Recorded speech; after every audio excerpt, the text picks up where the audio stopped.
വടക്കാഞ്ചേരി അകമല വളവിൽ നിയന്ത്രണം വിട്ട കാർ തോട്ടിലേക്ക് പതിച്ച വയോധിക മരിച്ചു. 72 വയസ്സുള്ള സൂസമ്മ വർഗീസാണ് മരിച്ചത്. ഇന്ന് പുലർച്ചെ 3 മണിയോടെയാണ് അപകടം നടന്നത്.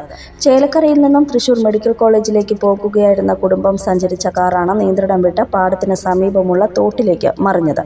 കാറിൽ 4 യാത്രക്കാരാണ് ഉണ്ടായിരുന്നത്. ക്യാൻസർ ബാധിതയായ സൂസമ്മയെ തൃശൂർ മെഡിക്കൽ കോളേജിലേക്ക് കൊണ്ടുപോകുന്ന വഴിയാണ് അപകടം ഉണ്ടായത്.